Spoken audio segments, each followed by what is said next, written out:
Sai Satcharitra, chapter 31. In this chapter, Hemadpant describes the passing away of certain devotees and a tiger in Baba's presence. Preliminary.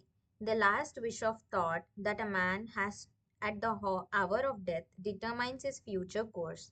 Sri Krishna has said it, Gita um, 8:5-6, that he who remembers me in his last moments comes verily to me, and he who meditates otherwise at that time goes to what he longs for. We cannot be certain that we can entertain a particular good thought or at our last moment, for more often than not, we are more likely to be frightened and terrified by death. Hence, constant practice is necessary for enabling us to fix our mind and any desired good thought at any moment. All saints therefore recommend us to remember God and chant His name always, so that we may not be perplexed or perturbed. When the time of departure comes, the devotees on their part surrender themselves completely to the saints, fully believing that the saints would guide and help them in their last moments. A few such cases will be noted here. Vijayanand, a sannyasi from Chennai named Vijayanand, started on pilgrimage to Manasarovar. En route, on hearing Baba's fame, he halted at Shirdi there. And there he met one Somadevaji Swami of Haridwar and inquired from him about the Manasarovar trip. The Swami told him that the Sarovar was 500 miles above Gangotri and described to him the difficulties of the journey. Therefore, plenty of snow and the change of dialect every 50 course and the suspicious nature of the local people who give a lot of trouble to the pilgrims on the way. On hearing this, the sannyasi was dejected and cancelled the trip. Then, when he went to Baba and prostrated himself before him, Baba got enraged and said, "Drive out this useless sannyasi. His company is of no use." The sannyasi did not know Baba's nature. He felt discomfort but sat there watching things that were going on. It was the morning darbar and the masjid was overcrowded. Baba was being worshipped in various ways. Some were washing his feet, some taking the teeth, that is holy water, and drinking it heartily, and some touching their eyes with it.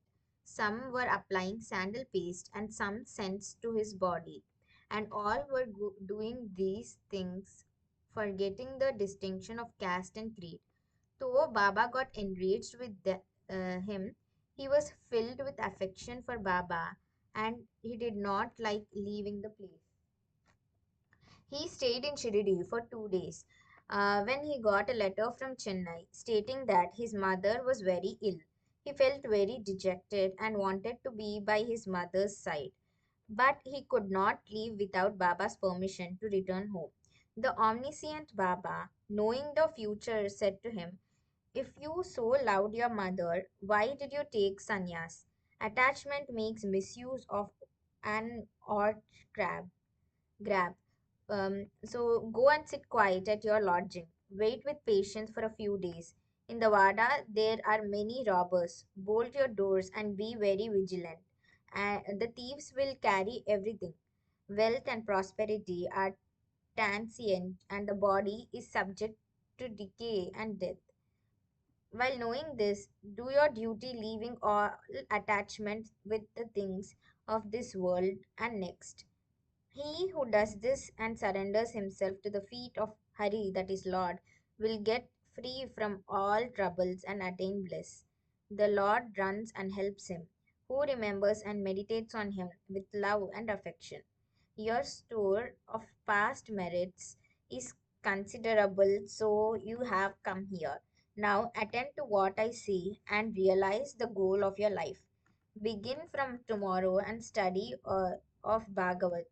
Do 3 saptas, that is 3 readings during 3 weeks, conscientiously. The Lord will be pleased with you and will destroy your sorrows. Your illusions will vanish and you will get eternal peace. On seeing that his end was approaching, Baba prescribed this remedy and made him read Rama Vijaya, which pleases the god of death. Next morning, after bathing and other purifying rites, he commenced to read Bhagavat at a secluded spot in the Lendi garden. He completed two readings and thereafter felt much exhausted.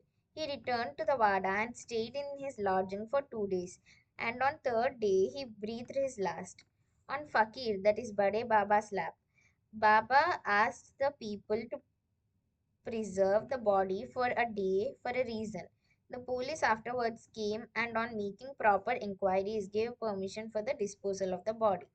It was buried in a proper place with due rites.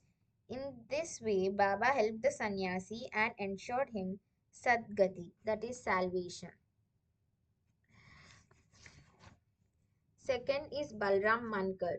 There was a householder devotee of Baba by name Balram Mankar. When his wife passed away, he got dejected and, entrusting his household to his son, left home and came to Shirdi and lived with Baba. Being pleased with his devotion, Baba wanted to give him good turn to his life, and he did it in this way. He gave him rupees 12 and asked him to go and live in Machindragad, that is district Satara. Mankar was first unwilling to go and stay away from Baba, but Baba convinced him that he was giving the best course for him and asked him to practice meditation thrice a day in the Gad. On believing in Baba's words, Mankar went to the Gad. He was much pleased with the serenity, pure water, healthy air, and the surroundings of the place, and began to practice assiduously the meditations as recommended by Baba. After some days, he got a revelation. Generally, bhaktas get revelation in their samadhi on trance states, but in Mankar's case, he got it when he came down to his ordinary consciousness from his trance. Baba appeared to him in person. Not only that Mankar saw him, but he also asked him why he was sent there. Baba replied, in Shirdi, many thoughts and ideas began to rise in your mind, and I sent you here to bring your unsteady mind to rest. You thought that I was in Shirdi with a body composed of five elements and 3.5 cubits in length. Now you see that and determine for yourself whether the person you see here now is the same you saw at Shirdi. It is for this reason that I sent you here. Then, after the period was over, Mankar left the guard and proceeded to his native place, Bandra.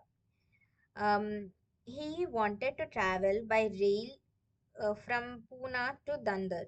But when he went to the booking office to get a ticket, he found it very much crowded. He could not get his ticket soon. When a villager went with a langoti, that is piece of cloth, on his waist and kambali on his shoulder, turned up and said, "Where are you going?" "To Dadar," replied Mankar. Then he said, "Please take this Dadar ticket of mine as I have some urgent work here. I have cancelled my Dadar trip." Mankar was very glad to receive the ticket and was taking out money from his pocket when the rustic disappeared in the crowd. Mankar tried to find him out in the crowd, but in vain. He waited for him till the train left the station, but found no trace of him. This was the second revelation of Mankar got in strange form. Mankar, after visiting his home, again returned to Shirdi and remained there at Baba's feet, following his bidding and advice. In the end, he was very fortunate to leave this world in the presence of Baba. Third, Tatya Sahib Nulkar.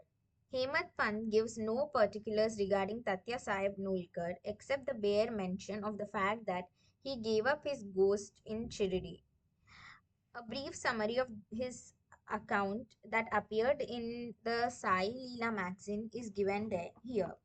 Tatya Sahib was a sub-judge at Pandharpur in 1909 when Nana Sahib Chandorkar was Mamal Ladar there. So both met often and exchanged words. Tatya Sahib did not believe in saints, while Nana Sahib respected them. Nana Sahib often told him the Leelas of Sai Baba and pressed him to go to Shirdi and see Baba. Nulkar finally agreed to go to Shirdi on two conditions. First, he must get a Brahmin cook, and second, he must get good Nagpur oranges for the presentation. Both these conditions were providently fulfilled. A Brahmin came to Nana Sahib for the service, and he was sent to Tatya Sahib, and a fruit parcel containing 100 beautiful oranges was received by Tatya Sahib, the consignor being unknown. As conditions were fulfilled, Tatya Sahib had to go to Shirdi. At first, Baba was much enraged with him, but by Tatya Sahib got such experiences that he was convinced that Baba was God incarnate. So he was enamored of Baba and stayed there till his death. As his was approaching, sacred literature was read out to him, and at the last hour, Baba's Pada Tirth was bought and given to him for drinking. Pada Tirth. So, Baba, on hearing on his death, said, "O Tatya went ahead of us. He won't be reborn." Mega. The story of Mega has been already described in chapter 28. So when Mega died, all the villagers followed the funeral procession. Baba also accompanied them and showered flowers on Mega's body. After the obsequies were performed, tears flowed from Baba's eyes, and like an ordinary mortal, Baba showed himself overcome with grief and sorrow. Then, covering the body with flowers and crying like a near relation, Baba returned to Masjid. Greatness is unique. Even an animal like tiger came to Baba's feet for being delivered from demerits. It is the story which will be narrated now. Tiger. 7 days before Baba passed away, a wonderful incident occurred at Shirdi. There came a country cart and stopped in front of Masjid. A tiger was on the cart, fastened with iron chains, with its agonized face turned to the rear. It was suffering from some painful malady. It, its keepers, three Devarshis, had been taking it from place to place and making money for by exhibiting it. It was the means of this subsistence. It was the means of their subsistence. So they tried all sorts of remedies to cure it from the malady it was suffering from, but all in vain. Then they heard of Baba's fame and came to him with the animal. They got it down with chains and in their hands and made it stand at the door. It was naturally fierce, besides being disease ridden. So it was restless. The people began to look at it with fright and amazement. The Devarshis told Baba everything about the animal and, with his consent, brought it before him. As it approached the steps, it retreated on account of the awe of Baba and hung its head down. When both saw each other, it got on to the step and looked at Baba with affection. Immediately, it moved the tuft tuft of its tail and dashed it thrice against the ground and then fell down senseless. On seeing it death on seeing it dead, the Devarshis were much dejected and full of sorrow. But on proper thought, they came to terms with it. They considered that as the animal was diseased and nearing its end, it was very meritorious on its part that it met its death at the feet of Baba. It was their debtor, and when the debt was paid off, it was free and met its end at Sai's feet. When any creatures bow down their heads at saints' feet and meet death, they are liberated. unless they have got a good store of merit on their account. How could they get such a meritorious end? Woe to Sri Sai, peace be to all.